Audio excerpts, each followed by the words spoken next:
queremos hablaros de un cuento que se llama Los hombres no pegan.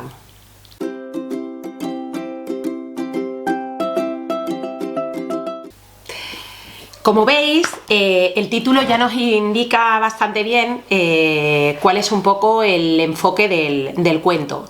Es un cuento bastante explícito que habla claramente de la violencia de género. El cuento narra la historia de dos amigos que al tiempo que van relacionándose van contando la historia de sus dos familias. Finalmente en el cuento se descubre que uno de los dos niños vive una situación de violencia de género en su hogar. Desde la otra familia se reflexiona acerca de esta situación y es la voz masculina la que precisamente va analizando esa construcción violenta de la masculinidad y va proponiendo alternativas sobre otra masculinidad. Esto es muy interesante porque es precisamente esa voz paterna la que da otro enfoque a esa violencia, ¿no? Nos parece un cuento muy interesante para trabajar con edades más avanzadas, como con niños y niñas de 10 años, y también incluso para trabajar con personas adultas o adolescentes, porque es un cuento muy explícito que se puede diseccionar muy bien, es largo.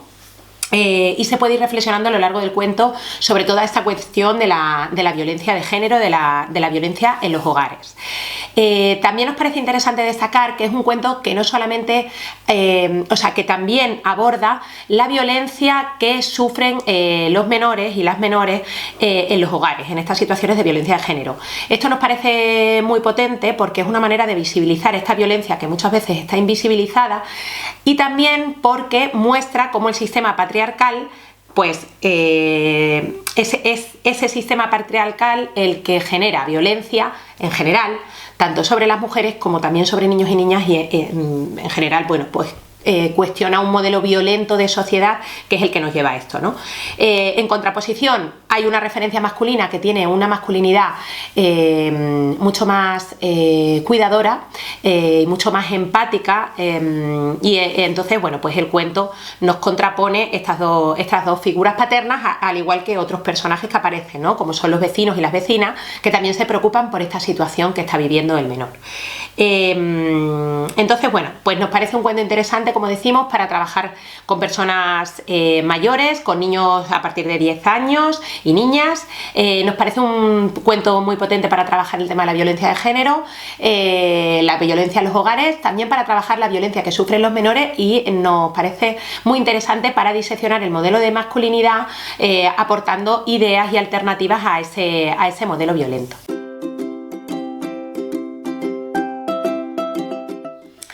A la hora de trabajar con este libro, nos parece un libro muy potente para abordar diferentes reflexiones.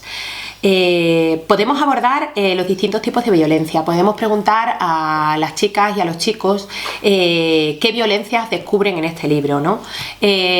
Cuando hablemos de estas violencias, nosotros podemos también ponerle nombre a través, por ejemplo, del iceberg de las violencias de género, y podemos lanzar preguntas concretas, como por ejemplo, qué tipos de violencia encuentran en la realidad que vivimos, tanto en lo que es la sociedad en general o en nuestra vida cotidiana, como en la ficción, ¿no? Si ellos encuentran situaciones de violencia en espacios de ficción, ya sean las nuevas tecnologías, los videojuegos, las películas, y que sean capaces de identificarlas. También a la hora de preguntarles, les podemos preguntar quiénes son las personas que ejercen violencia y quiénes son normalmente quienes están violentadas, porque ahí podemos ver cómo, por ejemplo, en los videojuegos quiénes son, o en las películas, quiénes son las personas que son violentadas y quiénes son las personas que violentan. Es una manera de diseccionar todo esto. También podemos abordar el tema de los micromachismos, porque a lo largo de la redacción del cuento, el padre que disecciona toda esta situación va hablando mucho de la educación recibida. Podemos preguntar cómo nos han educado, si alguna vez nos han dicho que es mejor no llorar, o que las emociones o que cuidar no es algo que nos corresponda.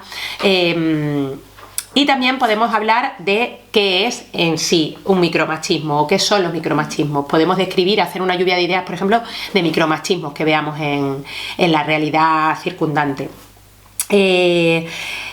Por otro lado, también podemos abordar el tema de la violencia en los menores. Podemos preguntar si ellos han vivido en su entorno o en la gente de alrededor situaciones en las que niños o niñas han sufrido violencia. ¿Y a qué nos referimos con esa violencia? Porque también forma parte del sistema patriarcal. Bueno, pues esto, ¿no? Podemos preguntar muchas cosas en torno a las reflexiones que se dan en el libro para poder poner en orden esas ideas. Es interesante, por ejemplo, hacer una lluvia de ideas, coger un papelógrafo, anotar estas ideas y poco a poco ir diseccionándolas. Y para finalizar, también se pueden abordar las expresiones positivas que recoge el libro, como son la solidaridad, el compañerismo, el cuidado, porque bueno, hay muchas figuras dentro del libro que también abordan este otro perfil, ¿no? Como son esta familia que apoya al niño y la propia mamá. Bueno, esperamos que todo esto sirva para poder trabajar con vuestras chicas y chicos.